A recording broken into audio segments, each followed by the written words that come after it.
Today, on June 18th, 2020, Venus embraces the Pleiades, and 444 light years apart, they meet every 8 years. This means that the ship of Earendil, Venus Starlight, has sailed towards the netted road of the Pleiades, which is named Remmirath by J.R.R. Tolkien. In the Silmarillion, when Varda, the Queen of the Stars, wanted to prepare for the Elves to awaken, she made all the stars and constellations we know of today, and Tolkien included the Pleiades, though we only get the descriptive title of it in the Third Age. It is interesting to note that Christopher Tolkien was not able to identify a few stars named in the book The Silmarillion. So, could one of those be the actual Elven name for the Pleiades? Unidentified stars or constellations of Tolkien's notes in the Silmarillion are Annamare, Earendil, and Cuivienyarna. Earendil is completely still unidentifiable, but I intuitively feel it could be the actual name of the Pleiades, since it connects to the Teleri Elves that are known as the Sea Elves that sailed first to Valinor, or either died in the Kinslaying when the Noldor elf Feanor seized their swan ships in order to start war with Melkor, or the Elven name Morgoth. It reminds me so much of the Atlantis destruction, which Tolkien had what he called an Atlantis haunting, which means he often could remember the huge wave coming over him during Atlantis' destruction, and he later admitted that he modeled Numenor after the lost island of Atlantis, and described the fall of Numenor to be much like the fall of Atlantis here on Earth. It is important to note that original Pleiadian messages do not suggest Pleiadians, who live in another dimension surrounding these 7 stars, are the creators of humans, but their mix of ancestors are humans' great ancestors that some then escaped towards the Pleiades after a destructive event on Earth. According to the Pleiadian Contact Report, number 3, February 8th, 1975, at 3:03 a.m., Billy Meyer said, "I have found that you star people, if I may call you that, are always described as supernatural, heavenly beautiful, as guardians of mankind, nearly omniscient, and as teachers. It is said you are virtuously living in spiritual and consciousness-related perfection." Semyase replied, "We are still very far from the state as well, and must continue to develop ourselves constantly. We are not the so-called superhumans or superbeings that people on Earth have worshipped us as, due to their lack of knowledge and within their own imagination. We are not teachers or missionaries or trailblazers directly. We only have the dutiful task to preserve the evolving and already existing human life in the cosmos. That means that we endeavor to keep order and help monitor life. We are neither guardians nor overseers of terrestrial humankind. We feel obligated to them only because our ancient forefathers were their forefathers prior to their escape from Earth, due to self-inflicted catastrophes by a few power-hungry people before escaping to the Pleiades. While the Pleiadians to Earth humans today are far more advanced in their worlds, and the Pleiadians in their humility may deny themselves as super beings at the level of unconditional loving consciousness they are at, it is known that the Pleiades is named after the Greek sea nymphs that were also maidens of Artemis of the forest.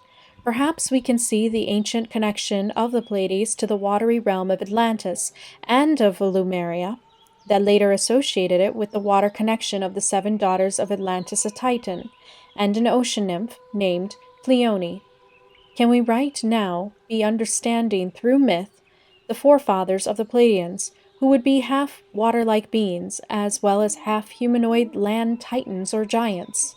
The Pleiadians do suggest they are humanoid, though could they have been humans that became a product of more elvish ancestry, mistaken for fairies, back in the time of revisiting Earth again and again to different populations of ancient people? There is a strong connection to the Tuatha even, who went underground, and now today we have hidden underground Pleiadian cities on Earth.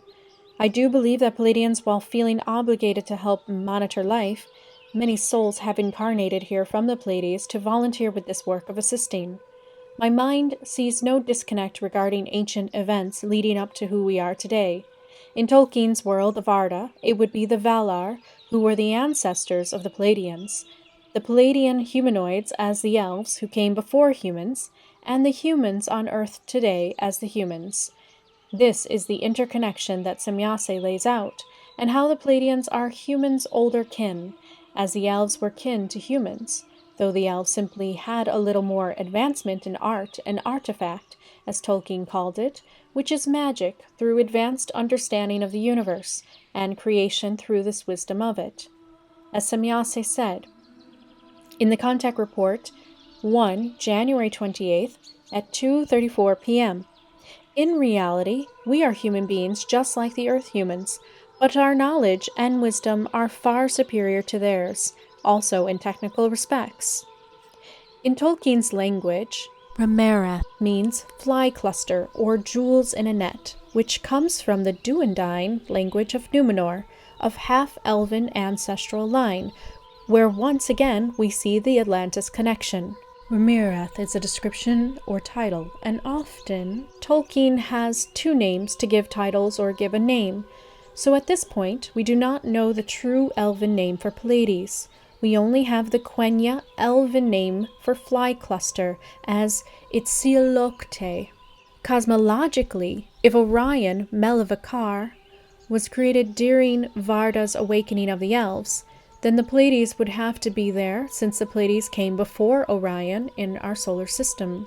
Pleiades' star system is 100 million years old, and Orion's belt is only 10 to 30 million years old. Another possibility is that the other unidentified constellation, Wilwarren, could actually be the Pleiades, since it appears as a butterfly shape. Christopher Tolkien suggested it to be Cassiopeia. However, this was a guess since it did not say in his father's notes. I think the Pleiades has more of a butterfly shape here. See the four wings?